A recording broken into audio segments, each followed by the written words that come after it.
It was 3:14 p.m. when the phone rang.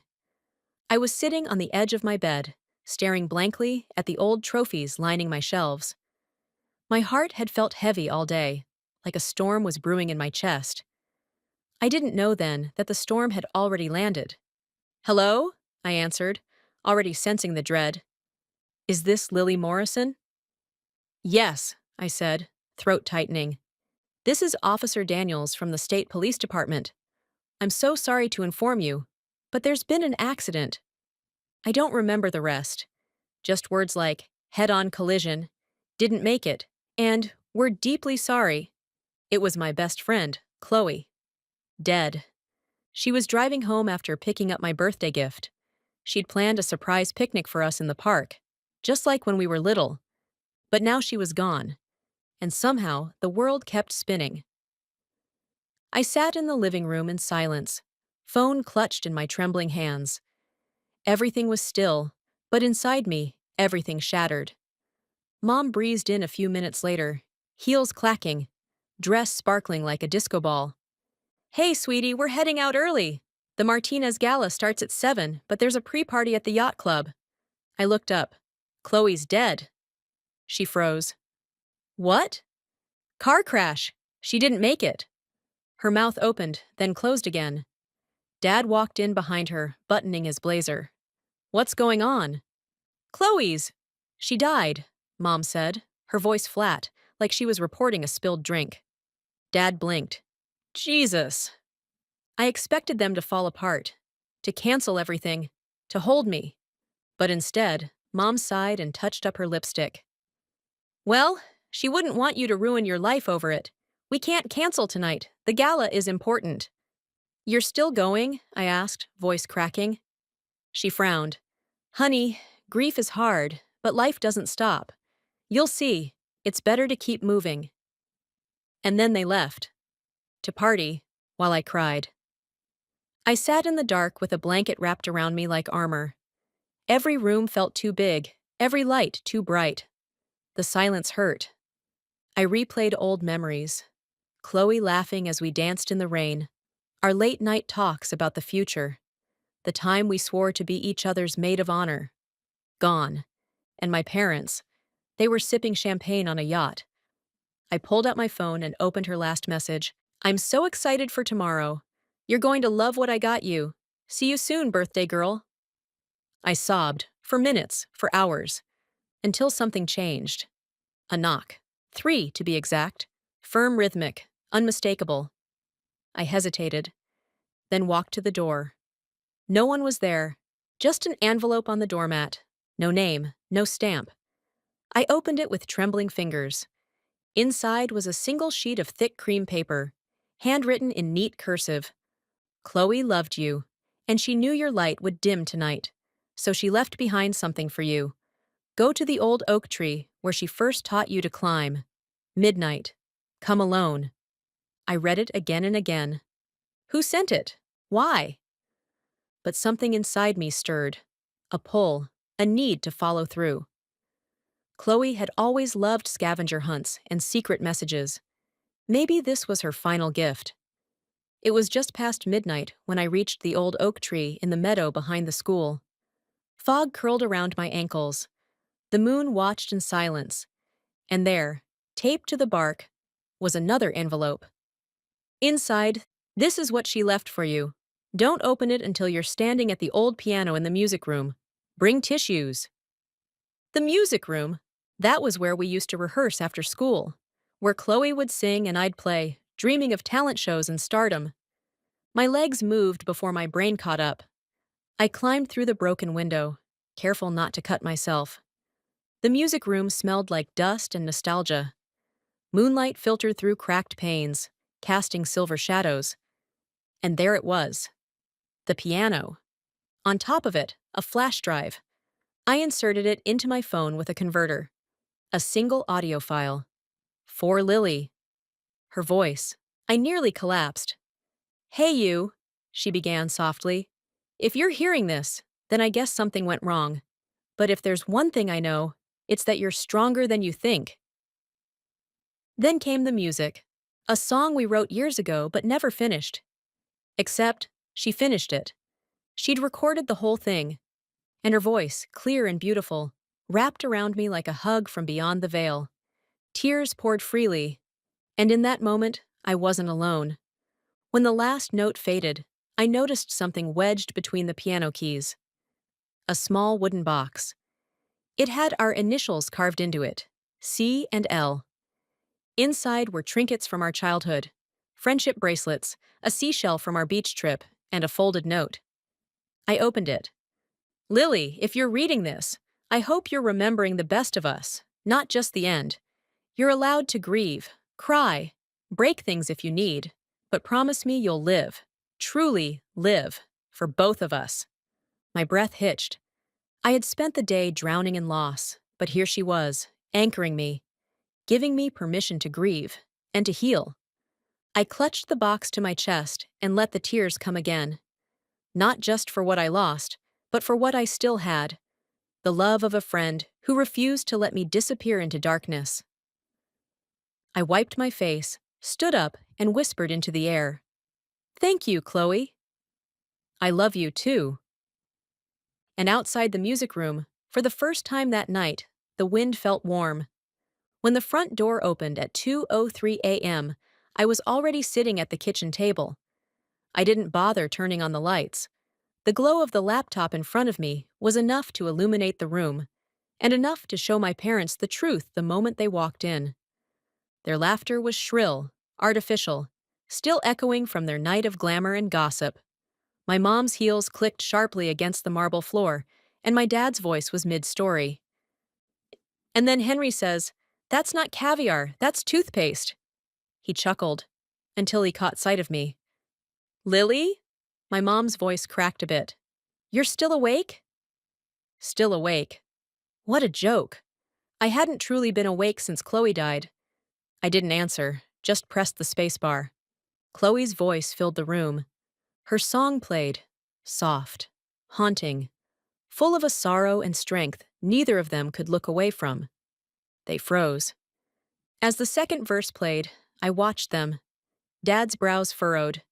Mom slowly lowered her purse to the counter. Her eyes started to glisten. When the song ended, silence fell heavy between us. The kind of silence that reveals everything you tried to ignore.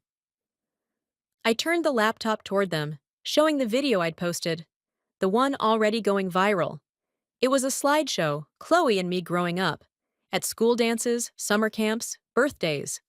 The last photo was a selfie from 3 weeks ago, us at the lake, arms around each other, smiling like we had forever. I looked straight at them. She was driving to bring me a surprise, I said quietly. A picnic, for my birthday. That's why she was out there. And while I sat here, drowning in that news, you went to a party. Lily, Mom started. No, I interrupted. Just listen. I'm not saying you had to fall apart, but you didn't even pause. You didn't ask how I was holding up. You were more worried about your stupid gala than your daughter's best friend's death. Dad stepped forward. We didn't mean to seem cruel, detached, like strangers in our own house. His face tightened. We thought we were helping by not making it worse. That's the thing, I said bitterly. You didn't make it better or worse. You made yourselves absent, and that hurt more than anything. Mom's shoulders finally sagged. She looked at the screen again and quietly asked, when did she record this? She made it for me. As a surprise, I said, blinking back fresh tears. She never got to give it to me herself, but she planned every detail, even from beyond the grave. That's more love than I've felt from either of you in years. She covered her mouth. Oh my God!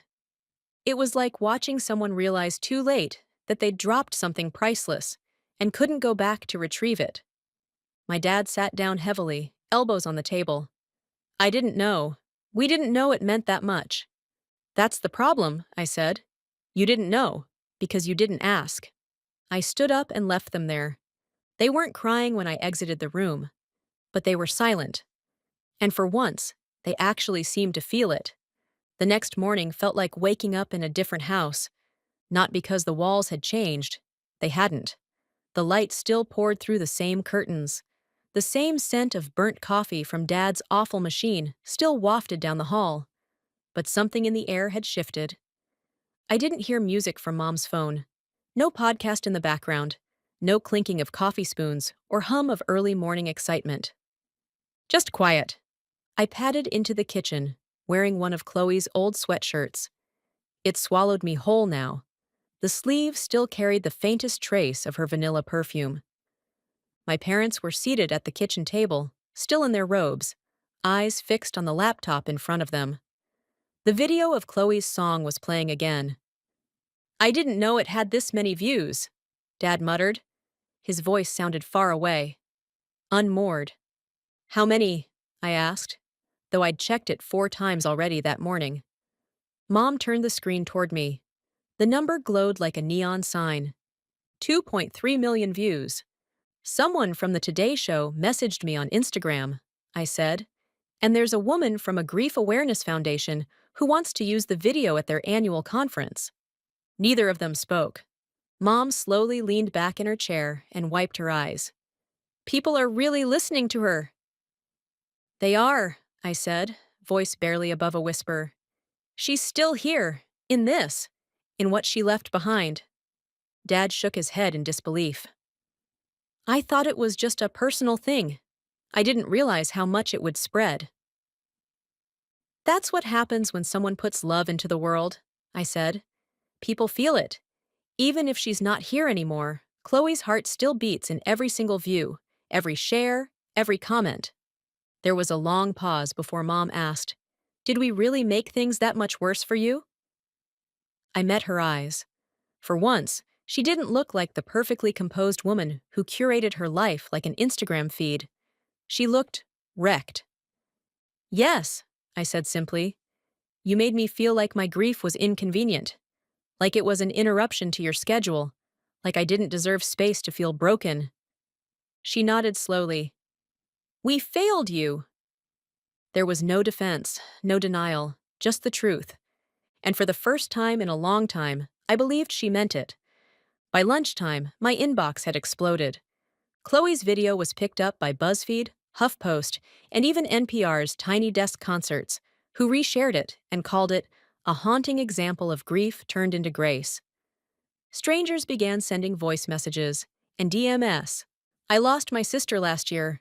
This song brought her back to me for 4 minutes. Thank you. I'm a therapist.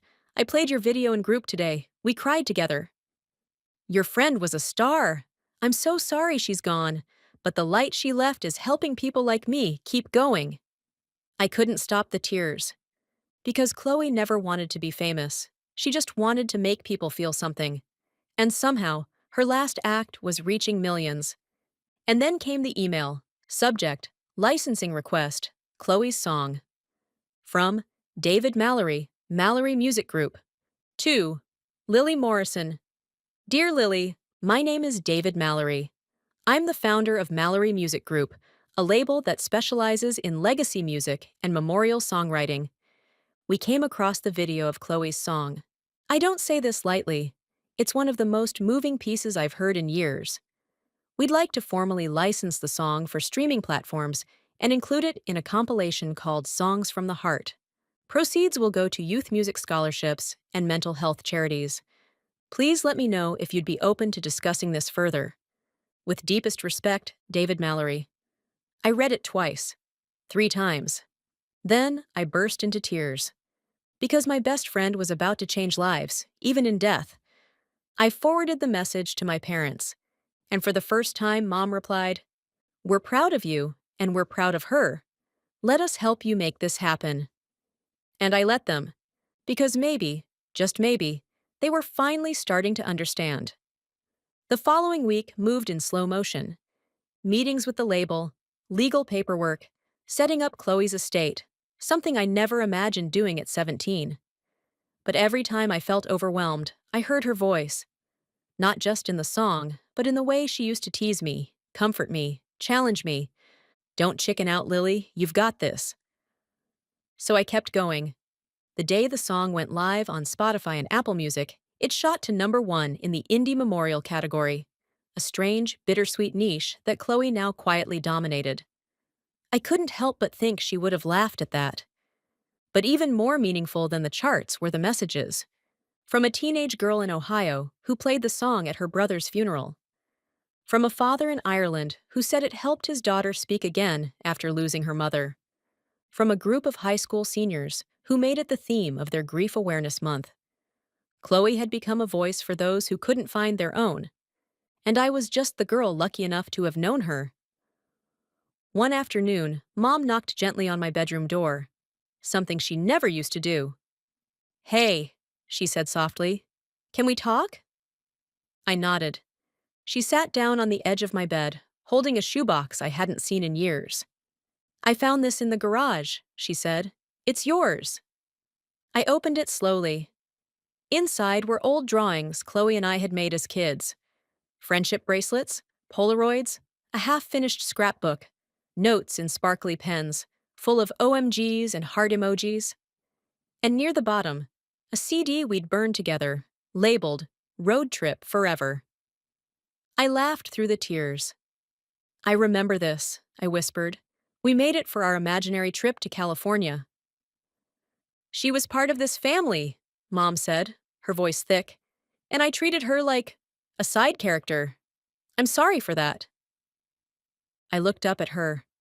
She didn't need perfection, she just needed presence. Mom nodded slowly. "I wish I'd learned that sooner." So did I.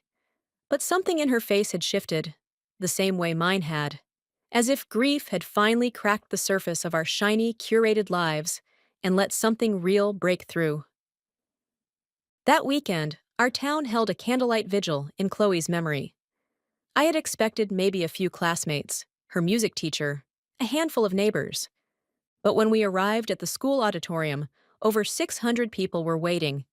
Teachers, parents, strangers, local musicians who had never met Chloe, but had learned her song by heart. And some, I would find out later, had driven hours just to be there. When I stepped up to the mic, the room fell into reverent silence. I looked out at the crowd, some holding candles, some holding printed lyrics of Chloe's song, some just holding each other. "My best friend wrote a song she never got to sing live," I began. "But in a way, this moment is her concert." There were tears, laughter, people singing softly along. And then, as the final chorus played on the auditorium speakers, the lights dimmed and everyone raised their candles. It was breathtaking, a sea of tiny flames flickering against the darkness, like each one was a heartbeat, a tribute, a promise to carry her light forward. My parents stood beside me, arms around each other, tears running freely down their cheeks. This was grief. This was healing. This was love made visible. Afterward, I stood alone in the parking lot for a moment, breathing in the cool night air. My fingers trembled from holding back emotion. And then I heard it, a quiet voice beside me. "You made her proud." I turned to see an older woman with silver hair and kind eyes. "Sorry?" I asked. "I knew Chloe," she said. "She volunteered at the senior center on weekends, taught us how to play ukulele." She chuckled softly, said she was trying to inject joy into the elderly. I laughed through my tears. "She talked about you all the time," the woman said. "Said you were her sister by choice, that she hoped one day people would listen to her music because it would make them feel something." I swallowed hard. "She was right," I said. "They are." 3 months later, everything had changed. And yet, in some strange way, it hadn't. The grief was still there. It lingered in the quiet corners of the house, in the way I sometimes woke up reaching for my phone to text Chloe, before remembering, in the gaps between moments where I laughed, then immediately felt guilty for smiling. But I was learning to live with it, not around it. And my parents were trying too. We weren't perfect, far from it. But there was honesty now, real conversations. We ate dinner at the same table again. My dad asked questions he used to dismiss. My mom started volunteering on weekends, at the same senior center Chloe once visited. "She made them laugh more than I ever could," Mom told me one night. "But I figured It's never too late to start showing up. The music label created a memorial scholarship in Chloe's name. Each year, a young songwriter would receive mentorship, equipment, and funding, all in honor of a girl who never got the chance to chase her dream. I was invited to speak at the announcement ceremony. Standing in front of an auditorium full of students, teachers, and press, I held the mic with shaking hands.